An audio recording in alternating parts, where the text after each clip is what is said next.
Welcome everyone to our pre-concert composer talk.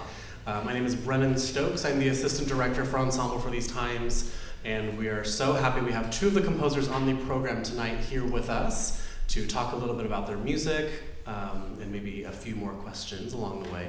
We have Juhi Bansal and Michael Robert Smith, two of our commissioned composers. I know Michael, we both attended the conservatory for our master's degree, so it's always great to have him back in town. And Juhi, you live in Los Angeles, right? Yeah, I do, so it's a very quick trip this time. Very quick trip. Nice. Well, to start, our concert theme tonight is Fractured Light. And my first question for the two of you would be, with this theme of fractured light, what does that mean to you, and how did you apply this theme of fractured light to your pieces? Juhi, let's start with you. Okay. I thought it was such a fabulous prompt for a concert and for a theme. Because, of course, the first thing when I thought of fractured light is I started seeing a prism, just something that in a very literal way is taking light and splitting it. And again, I was trying to think of some slightly more abstract ways to play with that concept. And actually, for a different piece, I had been listening to a lot of recordings of the Aurora Borealis. Has anybody here heard what those recordings sound like? They're fascinating. Apparently, there's an actual sound you can hear. And I've never heard this live in person, but there's recordings of it that usually accompany this play of light as well. And it sounds almost like chattering voices or whispering voices. It's very strange, it's very surreal. You can Google it, and there's plenty of them online. But so that kind of was resonating in my mind as far as these sounds that I was already listening to, and this idea of fractured light. The Aurora Borealis is kind of a play of light splitting as it comes through the Earth's atmosphere. So that's what I wound up taking as the loose inspiration for my piece, and specifically this kind of idea of light that comes together and then splits into different layers and comes together and splits into different layers. Michael, how about you? Yeah, I'd say it's very similar. I didn't do as much like with the research and actually looking into the Aurora Borealis, though I've heard those recordings. They are really fascinating. So you should definitely check those out. I think when I usually have some kind of extra musical thought or something that needs to come into a piece of my music, especially instrumental, it's something I tend not to do as much. I write a lot of vocal music, so I deal with a lot of extra musical material in poetry, stuff like that. So when I write an instrumental piece, I tend to try and not do that. I like to just kind of go in and write an abstract piece dealing with forms. But I thought about this one. I started writing the piece just kind of having the idea kind of subconsciously in the back. It's like just to see how my mind would go forward with this idea. And I started seeing some, I guess metaphorically, different ways. You'll see in the visuals that Brennan made for my piece, which are beautiful, a picture of a glass and light going through the glass and it shooting off into all of these different directions, even though it's coming from one source. And for the first movement, it's almost kind of a sonata form where there's one long melodic theme, and then it comes to this kind of crashes into this low C sharp. There's this long descending musical phrase that lands there, and that's kind of the point where it hits whatever the glass in this case. And this happens 3 times exactly the same way, but each time it hits that spot, it goes into a new direction. So it's kind of taking this one source and seeing 3 different ways in which it can go. And for the second movement, it was a little less structured in that way, where another one I thought was very interesting, that Brennan shows a bunch of diamonds, or at least a bunch of crystals that are shining light into each other, and it's kind of fracturing all over the place. And that's kind of how the second movement feels. It doesn't have the same kind of structure where it returns to a theme over and over again, but it takes the source material from the beginning and it just kind of keeps pushing it and pushing it and pushing it until it kind of collapses back into a very slow, empty space. So I think that's where I went with the idea. Yeah. Thank you both so much. And I know on this concert, we're quite lucky that we were able to get visuals created for each of these pieces. We have our projector down for the evening, so I hope you all enjoyed the visuals that accompany these pieces tonight. Juhi, how was it working with a visual artist for this piece? It was actually really fantastic. Travis Flournoy, who did the video for my piece, he and I had collaborated on a piece, I think just before, literally we had the premiere, I think the week before we got into doing this one, or very recently before. And that piece was inspired by the deserts of the Southwest. So I remember talking to Travis a lot about kind of what can you do that's a little bit abstracting this idea of dry, desiccated, open landscapes? And he made this really incredible video for us that was it was manipulated drone footage going over the California deserts with all these really interesting overlays. So I didn't actually give him too much guidance with this one because I had seen his work and loved his work there. So this was I told him broadly the piece is inspired by the Aurora Borealis, what I had just described, and then asked him to take a little bit of free rein in abstracting that. So what he wound up doing was getting some image of, I'm trying to remember the name of this, and I'm forgetting the name. When you put sand or colored dust on somebody, if you remember the name, tell me, on a flat plate, and then you make it resonate with the sound of a musical instrument, and it makes all those fabulous shapes. Everyone know what I'm talking about?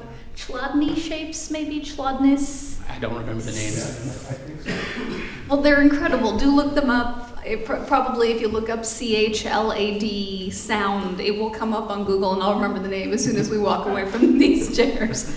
But so what he created is this incredible video that is sort of a still of a landscape in which you would see the Aurora Borealis, but instead of actually seeing those lights, you're seeing these overlays of the magnetic sound image. It's the images that are quite stunning and beautiful and relate to the pieces very well. It's always a treat to have living composers with us to discuss music and kind of process.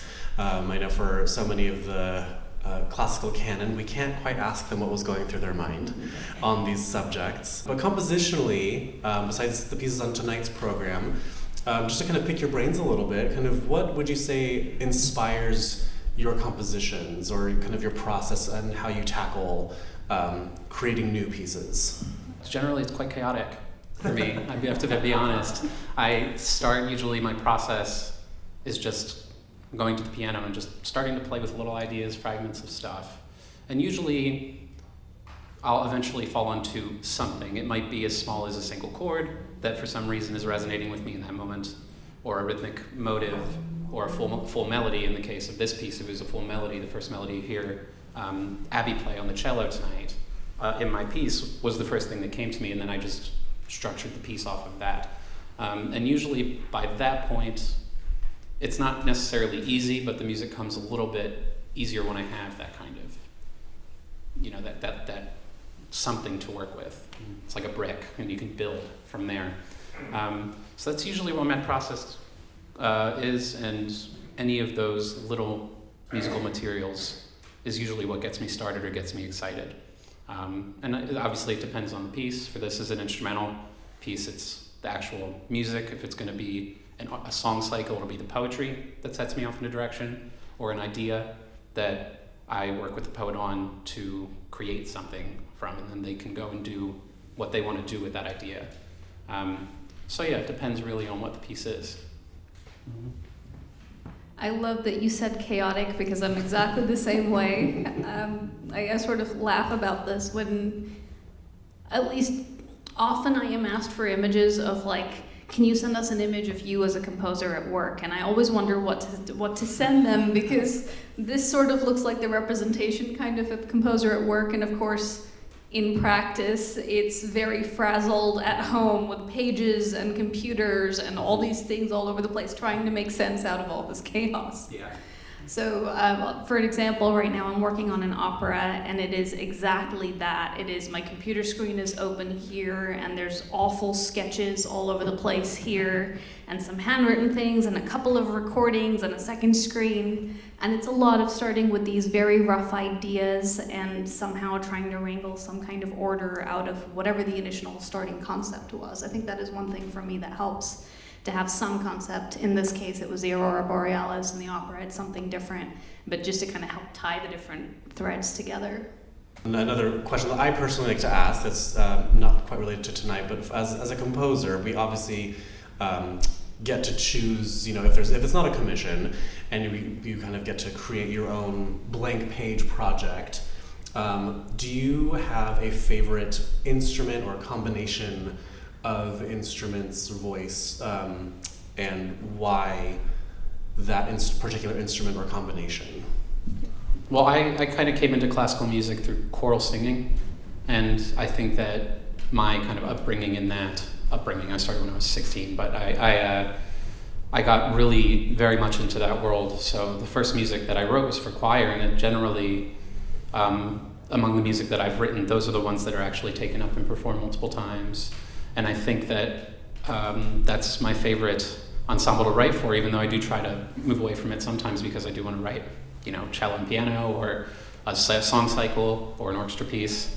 But I think the choir is something that I always come back to, because something about the way that the human voice, the very natural instrument that is part of our bodies, when they all come together, you take all these unique people and you work with them to kind of formulate this sound that becomes very united and beautiful and creates like amazing overtones.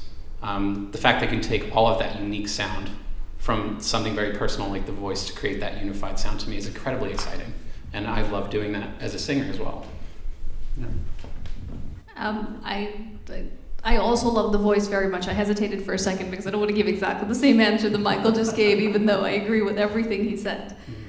The other instrument I will say, then, in addition to voice, that lately I am obsessed with is spike fiddles. So instruments like arhu or the igil that comes out of Siberian music. And I've never written for actually a spike fiddle, but lately writing a lot of music for instruments like the cello, which can create a lot of the same sounds and can play a lot of the same techniques, and kind of trying to find interesting ways to bring some of that into an instrument where it's just not part of the norm of how you play it. One question that I like to ask composers, when an ensemble or a performer commissions a composer, there's usually either a theme in mind, there are set forces at work. Like tonight we have violin, we have a guest violinist, cello, piano, we have a vibraphonist with us tonight, where sometimes it's a choral commission or other larger piece. So for the theme of Fractured Light, we're going to hear what I will presume is kind of the plan A of the compositional journey for tonight's concert. Was there a plan B, or were either of you playing with other concepts when you kind of received the news that you were going to have a piece on tonight's program? So I kind of just wanted to write a piece for cello and piano, and I've known Abby for I guess around 6 years now, and we had worked together before when we were students here, and I'd always liked the idea of writing a piece for her, and so when I got the commission and I heard she was the court cellist, I was very excited, because it's always very nice when you're a composer to take one little bit of imagination out. And it's like, I know what Abby sounds like, I know what it's like when she plays, so that takes out that little bit of stress. But I really wanted to write just a piece for one instrument and piano. I don't get to do that very often, except for voice. But to write for a string instrument, that's kind of my plan A, and I didn't have a B. In my case, I think Nanette mentioned that it would be a concert with a piano trio before we actually started talking too far about the theme. So for me, kind of plan A from the start was piano trio, and Fractured Light came after. That being said, I feel like it's one of those, between the inspiration and the piece, can easily now orchestrate it into something larger. String orchestra with piano orchestra. Very cool. May I ask you a question? Of course. You made the video for Michael's piece. I would love to hear a little bit about how you approached that. So with Michael's piece, I definitely looked at the theme Refractions, listened to, with composing, we typically have we call MIDI software that's able to kind of electronically replicate the general sound of the instruments that you're writing for, that you're notating. So when you hand the sheet music over to the performers, there's typically kind of an electronic rendering of how the piece should sound, the general speed, the tones, rhythms, and all of these things. So Michael graciously made a MIDI file that I was able to kind of listen to the piece and get that kind of that bass layer of kind of sonically how this piece was going to go. And based on listening to it a few times to kind of get, kind of that earworm in and listen, because the first time you hear a brand new piece, there's no precedent for it. There's no studio recording, there's no live recording. It has yet to be premiered. So getting to kind of listen to a piece of music, in its almost like primordial form before it hits the live stage is always really fun. And listening to kind of had a lot of these contrasts between these kind of darker sonic elements and these kind of bright treble, almost tinklings. And I wanted to find imagery that would go along with kind of almost this very fluid, very liquid melody line that he wrote. And as it flows and moves, and to contrast it with there's kind of almost like a scherzo type feeling in one of the secondary themes, that I wanted to find something that had a little more of a playful nature to it. And as Michael mentioned, it returns kind of to this main theme. So there's this kind of wandering light through a glass that keeps kind of almost like searching for its end as it kind of goes. And the second movement also kind of again plays with this very kind of these dark sonic spaces and these very bright tinklings.